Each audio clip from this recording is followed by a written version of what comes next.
experiences, and at this time we'd like to get a little bit more individual experiences. So Jameson, how well did Vanderbilt prepare you for law school at the University of South Carolina? And then tell us a little bit about, the process of applying to law school.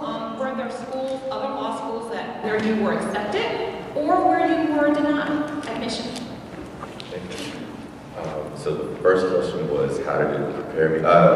Okay, so Vanderbilt, it definitely prepares you for, I believe, anything in life, just because the workload is pretty difficult, but it teaches you you're gonna have to find out how to balance, just like with every university.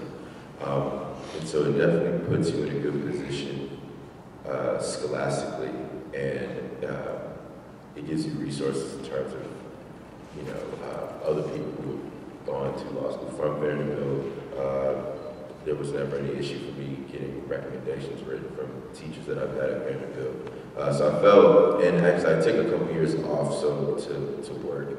So I've done that whole thing. So I just felt that everything that I went through prepared me well for law school. I mean, I guess as well as it can prepare you. But now the second question was, tell us about the schools when you applied to law school. Which other schools did you apply to? And right, which ones were you accepted into, and some of the ones that perhaps you were not accepted into? I was denied from most, but that's partly my own fault, just because I applied so late. So don't do that. If you're going to apply to law school, do it early. But the application process, it is a process because first you have to take the LSAT.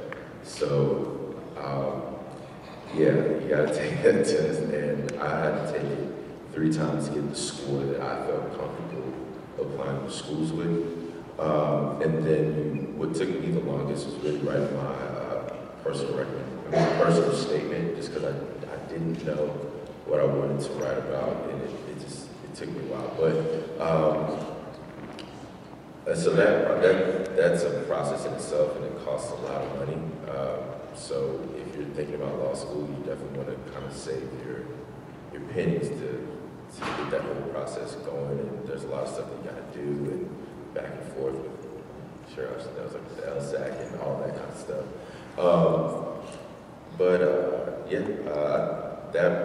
Why I chose South Carolina is because the financial aid for out-of-state students was really good. And you can really get a good law education almost anywhere. So I felt very prepared, and Okay.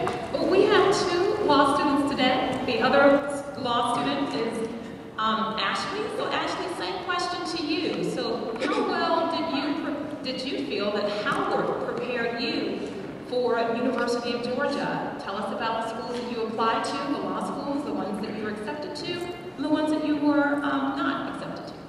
Okay, first question, once again, excuse my voice, I'm sorry, y'all. First question about how Howard prepared me. A lot of people have this notion that HBCUs don't prepare you for the real world. And if you feel that way, or like you feel like, oh, being around a whole bunch of black people for 4 years won't prepare you, it will, because I'm much more confident in myself as a person. So if somebody says something to me, I'm ready to handle it, because the law field is predominantly older white males, and they don't always know how to speak to a 23-year-old black female, or like people in general. But if somebody says something off-putting, I know how to speak eloquently and let them know that what they said was offensive without being like, or anything like that. So in that way, Howard prepared me. I'm very confident in myself, and nothing anybody says really bothers me, and I don't mind correcting people in that way. Academically, I was the type of student that I was. School just came easy to me, but law school is not like regular school. So academically, honestly, I feel like I could have been anywhere, depending on my major at undergrad, and it wouldn't have prepared me for it, because I was a broadcast, like minor in legal communications major, but it wasn't geared towards law school. It was geared towards like communicating with people, being able to relate to people. In the preparation process, moving on to your next question, transitioning into it, I had a very good support system. If I didn't want to, my friends are the ones that told me, you need to sign up for an LSAT class. You need to make sure, Ashley, are you asleep? Did you write your personal statement yet? Send me your personal statement. So they helped me with that process, and I tell them all the time, I wouldn't be in law school if it wasn't for my friends at Howard. There's no way I'd be in law school. What was your question? The second one is, where did you apply? Oh, I applied to schools strategically, which I would say for those going into college should do as well. Apply strategically. I knew that I didn't have Harvard grades or a Harvard LSAT score, so I wasn't going to use that money to apply to Harvard because I wasn't going to get into Harvard. It's just realistic. And I know with striving, y'all can all get it. But I just applied strategically because, like Jameson said, it's expensive. So every school that I applied to, I got into. But UGA has a wonderful in-state tuition, and I was fortunate enough to leave undergraduate without debt, and I didn't want to accumulate a lot of debt. So UGA really made the most sense. I'm an hour away from my parents. I want to live in the South. I don't like the winter in DC. So those are all questions. So UGA, you applied to UGA. Were there other law schools that you applied to? I applied to Alabama, Tulane, Georgia State, Mercer. Your experiences as an undergraduate at the University of Boston and now at Morehouse School of Medicine? Okay, so at Boston University, I definitely had some difficulty adjusting, not just because it was a PWI. I grew up in Marietta, Georgia. That was my life pretty much. But because it was the city life. I'm from Massachusetts, but I'm from Westboro, which is a town that takes you about 15 minutes to get there, and then you're on to the next town. So the city life was definitely an adjustment for me. And I'm really glad I went there, though, because there are just so many different opportunities there. Going to school in a city such as Boston, where it's a predominantly college town, was definitely enriching for my life. It taught me a lot, and there's just no other experience that could have replaced that. I really did want to go to Spelman. Things didn't work out, and I wasn't able to attend.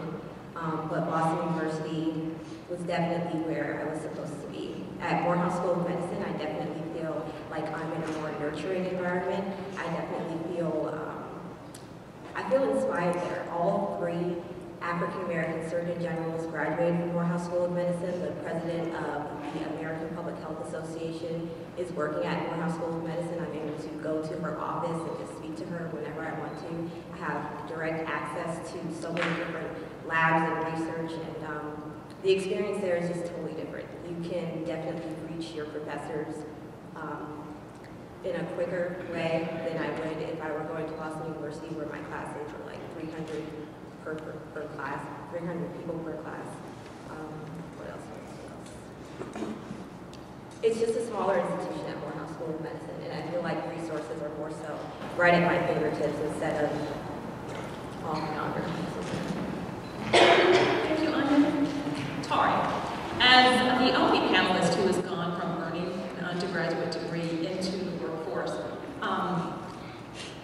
tell us a little bit about Mechatronics Engineering and the workplace opportunities you found as a result of earning your degree in this area. Okay,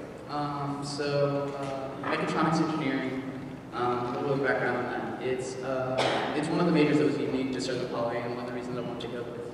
But it's a combination of mechanical engineering, electrical engineering, and computer science and control theory. So in addition to my major, which is mechatronics, I got a minor in computer science. So basically, this opens up 3 different fields for you in the STEM area. So you can go into mechanical engineering, or you can go into electrical engineering, or if you're so versed in computer science, you can go down that route. So there's a wealth of opportunities for someone who's interested in that field to find jobs. And just about every piece of technology that's that you're holding right now, you've got a cell phone, you've got a tablet on you, all that stuff, someone has to program it, someone has to put together, someone has to design it. So those jobs are in demand right now. just about everything you can think of is being touched by technology nowadays. And so they're looking for people that have that knowledge and have that initiative to pursue those degrees. And it's hard being, going through STEM and seeing, only 1 or 2 black people throughout the entire major. And then I think I've seen 2 black females throughout a 3-year class. So that's just, it's hard to see, but it tells you there's a problem there. Because why is it that way? So when the money's there, the job market's there, and you can see the industry constantly changing, your question is, where's everyone at? So I think that the STEM area and the engineering area is something we all should be looking at. And the math is not the thing everyone needs to be thinking about. Because you're like, oh, I got C in math, I'm not good at math, I don't need to do STEM. I don't agree with that at all. I don't think grades tell you how good you are as whatever you're doing. I think it's the initiative that you want, that you have, the passion that you have, the drive that you have. That tells you if you should be in there. And there's a Confucius quote that says, if you love what you do, you'll never work a day in your life. So if it's something you want to do, something you're passionate about, it won't be a job site.